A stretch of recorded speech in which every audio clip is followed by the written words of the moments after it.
Good morning. This is Robin Kirby Gatto, and it is going to be raining for the next couple hours here in Birmingham Metro. So I'm not going to walk, but I wanted to come on here and do Walking with Wisdom still here in the living room. And I just want to bring you some encouragement today about your self-image. One of the areas in which we really need knowledge, wisdom, and understanding about who we are and about our image going from glory to glory in Christ Jesus is to see not only ourselves, but others better. And so I'm going to bring you some wisdom that God has taught me as I've had struggles in areas when I get consumed about what other people think about me. In those times of insecurities where I feel insufficient or deficient, from the thoughts of the enemy that cloud my mind and want to come in and attack me. Oh my goodness. The wisdom that God is going to bring you is going to be absolutely amazing. And you're going to be so glad that you came on today just to get this wisdom. Hey, Lauren, thank you for joining in. I see you, Barbara Voigt. Thank you for joining in. Good morning. And so this is one of the things that I tell people when I'm doing individual coaching or even on the group coaching that I do.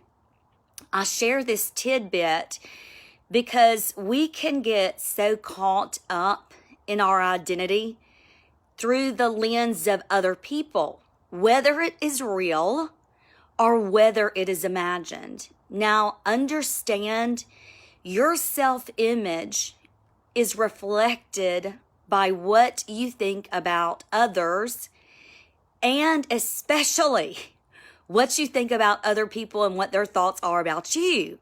How many of you have ever been guilty of this? We have all been guilty of this, right? Hey, Janice. And so our soul, our self-image, is constantly reflected in every circumstance we look at in our life and looking at others. Now, let me give you an example, because we're talking about growing in maturity in the love of Christ and also seeing the expression and maturity of God's love inside of our self-image. It is your self-image that is growing. It is your self-image that is maturing in Christ. And what is your self-image? What you think about yourself, bottom line, what you think about yourself. And so times when we have insecurities, we can think poorly about ourselves and our mind will immediately go to what other people think about us. And again, how many times are we guilty about being concerned about what other people think about us? Now, let's just say that you have a poor self-image. You're very insecure and that you think people think poorly of you. Many times, it can actually be imagined and not even be happening. But just because of your need to mature in the love of Christ and to know who you are and a firm confidence in that love, you can actually live in an imaginary world. And people that are not thinking anything about you, you can perceive and already assume that they are thinking poorly about you, and it can consume your day. It can consume your thoughts. And so there is part many times in your life when it can be totally imagined. It is not even real. And I talk about this in group coaching. Hey, Sue Gailey, hugs. I talk about this in group coaching under the area of hypnosis and also in the chapter of the book, Mindfulness, the Mind of Christ, under the chapter of hypnosis. Hypnosis is the power of suggestion.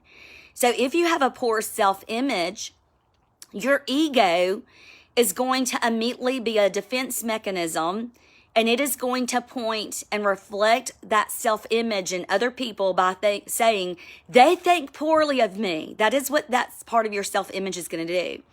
So let's just say that imagined reality has control over you, and you have to break out of it, and you have to think better about yourself. So what do? You begin to start thinking better about other people. And that imagined world that you're in where you think poorly about yourself all of a sudden evaporates and you enter into a whole different reality, a personal reality, a personality where you think good about yourself because you're thinking good about other people. Hey, Sheila, but let's actually see a whole different perspective of this. Let's say the things that you think of people thinking poorly about you. Let's say it is real, okay? There is no denying it. It is made obvious. They have said things to you. They have made it clear. They have expressed how horrible they think about you.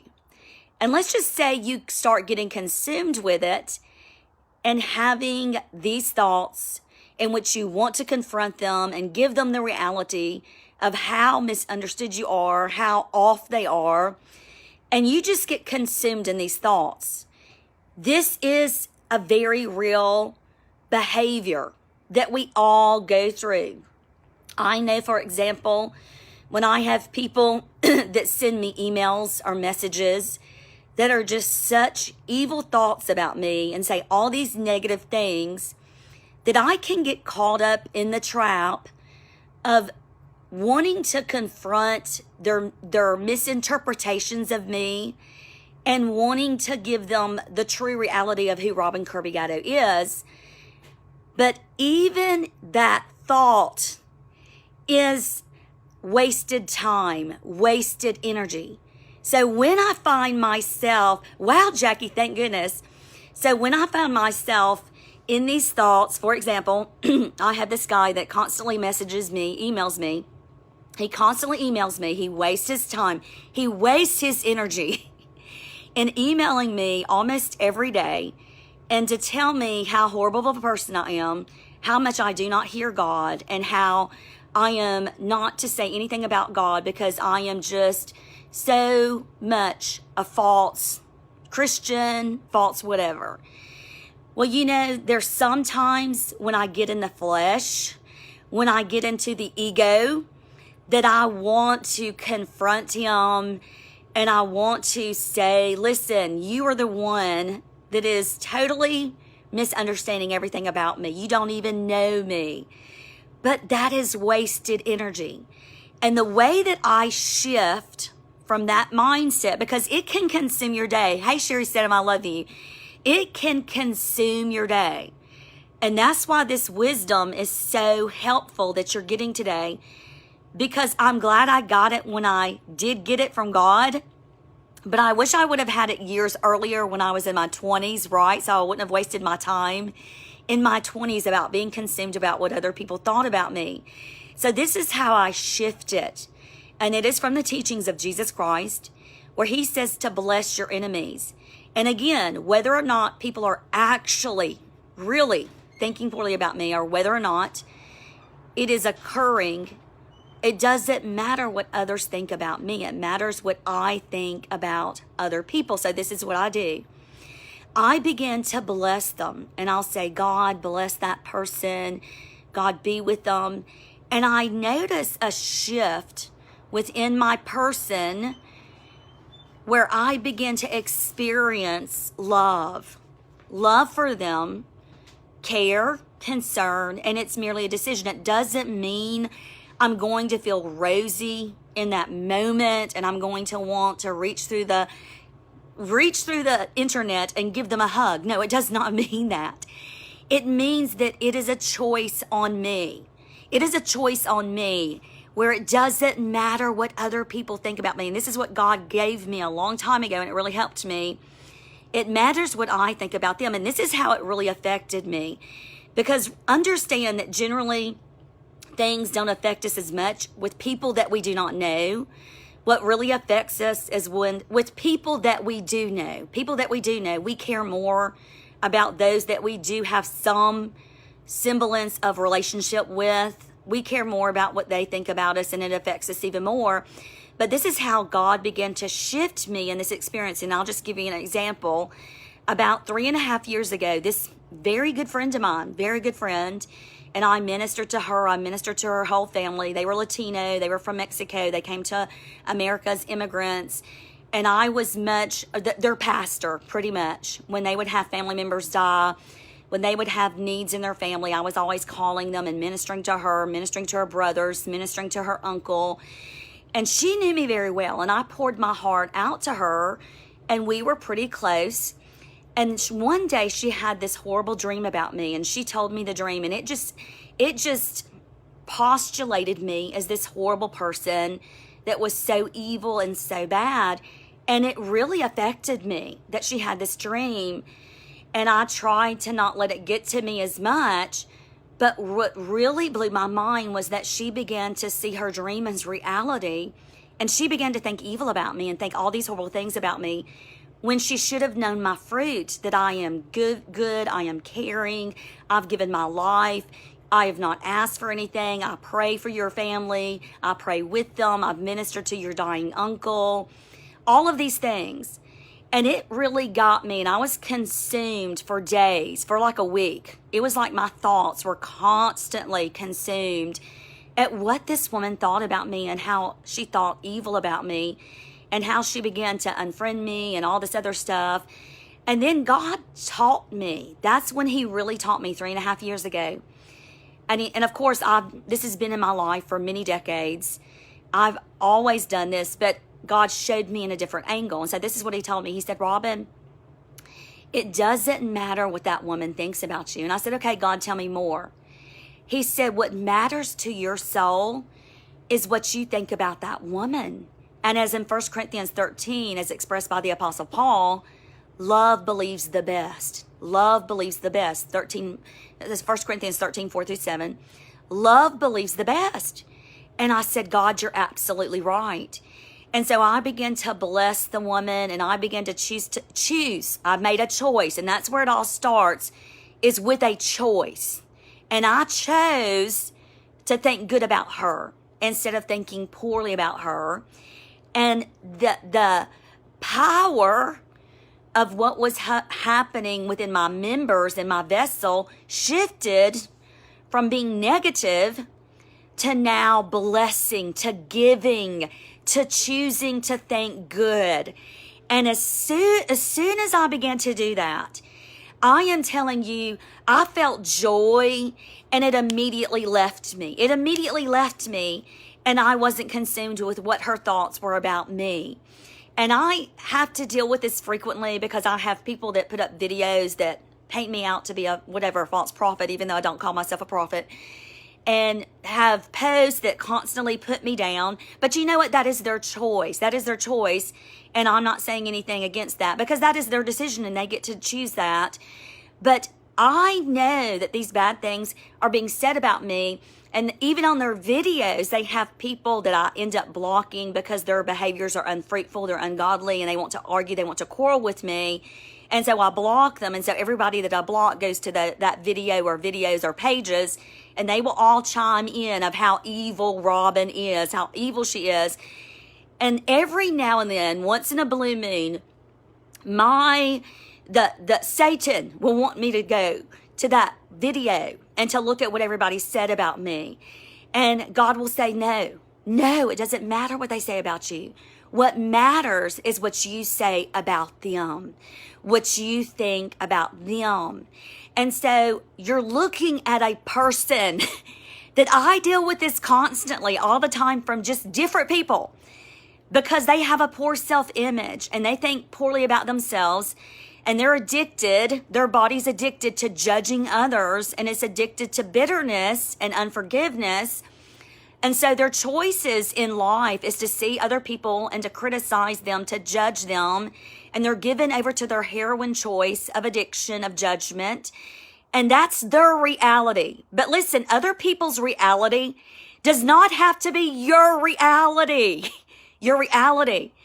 And so the way to shift from a state of negative, stinking thinking about yourself is to begin to believe the best and to bless your enemies, to love them. And again, whether it's true or it's not, because areas in our subconscious where we think poorly about ourselves and we're in a stronghold of the lie of the enemy, and it's constantly whispering in our members and in our body, in our mind, that we are horrible, that we're evil, that people need to be protected from us. And I'm just giving some examples of what areas in my person have done. We have to take that thought captive, and we have to choose to believe that no matter what, that is not reality. Reality is what we think about them, and we choose to bless them. We choose to love them. And let me use one more example, and a lot of y'all know this. And again, in a church where I was persecuted for about 8 years, severely persecuted. And again, I'm going to do something this year, a documentary on exposing spiritual abuse in the charismatic arena, because it's very real. And other people are really damaged from what's happened to them. And I know it's going to help them. But let me just give you an example. So I'm not going to get into all the things that happened, but it was very atrocious. All the things of how people treated me. It was very atrocious. And I'd had a dream before all of it was going to happen. I told Rich about the dream. He couldn't believe I dreamt it. I repented for even having the dream, until one day we were sitting in Sunday school in the church, and everything that I dreamt about all these people began to happen. And we looked at each other, Rich and I looked at each other, and we were like, oh my goodness, this is not good. This is my dream. And in my dream, I knew it was going to be a long time that I had to endure persecution in this place, in this church. And so it was 8 years, and it's still to this day. And that was 2011, and this place still persecutes me to this day. And I hear it. I know it's not just imagined. And right before one of those people that persecuted me, right before I left after I left that place, she came to me and she confessed everything that they did. It was everything down to the T, and everything that they did, how they treated me. They would try to cast devils out of me. They would try to shun me. They would try to speak evil to me. They would do circles around me and pray tongues around me while I just sat in a seat in the sanctuary, acting like they were casting out devils. They would try to speak in tongues at me while I was just trying to have a conversation with them and try to cast out devils. They would stand in front of me in Sunday school, in front of the whole Sunday school class, and this was leadership. This was pastors of the church, and they would say, we're going to cast the Jezebel spirit out. We're going to take care of Jezebel right here and now. And they'd be standing right in front of me. So there were areas where there was persecution, okay? And in the midst of that persecution, this is how God got me through. He said, Robin, I want you to pretend they're not doing that. And I said, God, what do you mean? Because this is difficult. I don't understand it. Because it was really affecting me in some measure in my mind. And God said, it says in 1 Corinthians 13 that love believes the best. Love believes the best. And I said, okay, God. So I'm just going to pretend that they're not doing this to me, because like God had mentioned to me, they love you. They just don't know it yet. They just don't know it yet. And it really gave me such grace and gave me such a different mental outlook, where I began to choose that no matter what they thought, no matter what they did, I was going to believe the best about them. And so I blessed them. I prayed for them. And it shifted my entire temple. It shifted me out of a pit. It took me out of a pit, and it put me on a mountaintop. It caused my thinking to go higher, to where I was no longer thinking from a valley, but I was thinking from a higher place, as in Isaiah 40:31, where we are mounted up on the wings of eagles, lifted up. We are in that higher way of thinking, Isaiah 35:8, that holy way, the thoughts of God. And so, saints of God, I am saying this from experience. Take it from someone who has lived it, okay? It doesn't matter what others think about you. What matters is what you think about other people. So that's the wisdom for you today.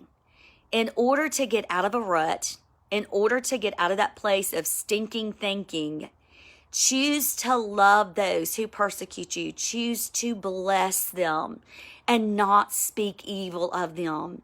You have the fruit of your lips. God bless you. I love you, and I'll see you next week.